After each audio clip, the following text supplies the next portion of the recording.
Pour aller plus loin, on retrouve depuis Yaoundé au Cameroun le professeur Yaboum. Bonjour monsieur, merci de nous rejoindre sur cette antenne. Vous êtes épidémiologiste et directeur d'Épicentre Afrique. C'est la branche recherche et épidémiologie de Médecins sans frontières au Cameroun. Comme beaucoup de pays africains, le Cameroun a fait très tôt le choix de l'hydroxychloroquine contre le Covid-19. Que pensez-vous de ce dont on vient de parler, des sérieux doutes de l'OMS qui viennent étayer l'étude du Lancet publiée il y a quelques jours, l'OMS qui a donc décidé de suspendre son étude clinique sur l'hydroxychloroquine? Bonjour madame.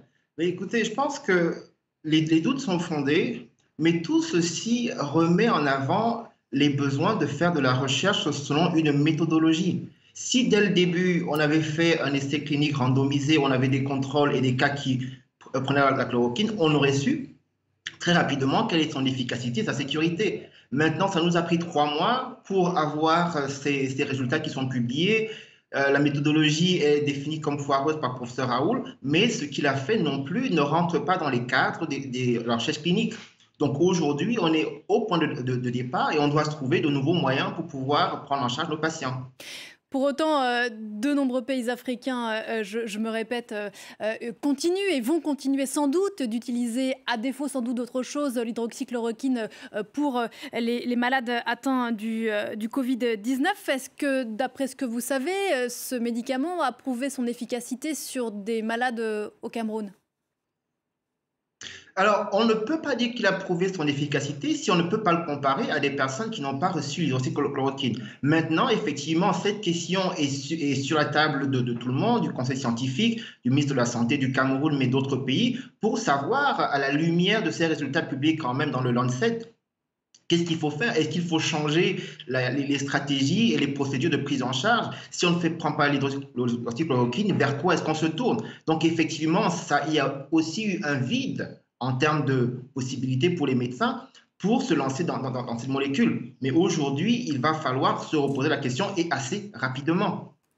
4 400 cas de Covid-19 au Cameroun, plus de 140 morts. Le pays est le deuxième pays d'Afrique centrale le plus touché par l'épidémie. Comment est-ce que vous l'expliquez à ce stade?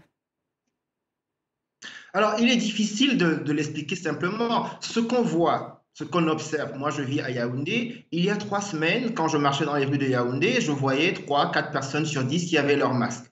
Aujourd'hui, j'en vois 1 sur 10, ce qui veut dire que le relâchement qui a été mis en place, quelque part, a eu un impact sur la capacité des populations à pouvoir respecter les règles barrières. Donc maintenant, qu'est-ce qu'on voit? On voit que le nombre de cas a augmenté, à avec un nombre de reproduction qui augmente, qui est supérieur à 1, dont l'épidémie continue, on est probablement dans le pic, et les décès augmentent. Et fatalement, les nombres de places dans les hôpitaux, on va avoir des tensions pour prendre en charge ces personnes. Donc, on est véritablement dans une phase critique de cette épidémie où il va falloir prendre en compte les données, les modélisations pour que la réponse puisse être adaptée à cette épidémie qui n'est pas seulement à Yaoundé, qui est dans toutes nos 10 régions. Donc la réponse aussi en termes de décentralisation est beaucoup plus complexe que dans d'autres pays comme la Côte d'Ivoire où l'épidémie est principalement dans une ville comme Abidjan. Alors précisément, vous l'avez évoqué rapidement, en espérant que la liaison nous permette de continuer cette discussion. Comment est-ce que vous percevez, comment est-ce que vous voyez les prochaines semaines? D'aucuns parlent de pic au mois de juin, au mois de septembre. Est-ce que ça vous paraît hasardeux ou est-ce que c'est quelque chose que vous redoutez? Alors, nous le redoutons. Les modélisations qui ont été faites sur place au niveau des centres des opérations, mais aussi par des équipes d'épicentre, montrent que le pic viendrait à la fin, en début juin ou à la mi-juin. Donc, à partir de ce moment, ce qu'il faut faire en urgence, c'est de s'assurer que nous avons les capacités, non seulement dans les grandes villes comme Yaoundé, Douala ou Bafoussam, mais également dans les districts, parce que nos populations, leur premier point de chute, ce sont les hôpitaux de district. Donc, dans ces hôpitaux, il faudrait qu'on ait sur place des possibilités de triage et surtout de protection de nos personnels de santé, parce que ce sont eux, nos soldats. Il est critique qu'ils puissent être protégés et qu'ils puissent diriger vers les centres de prise en charge ceux qui en ont véritablement besoin. Parce qu'il n'y a pas le Covid, encore une fois, il faut le rappeler. Il y a d'autres maladies. Et pour l'instant, pardon, les soignants ne disposent pas du matériel nécessaire pour faire face au Cameroun?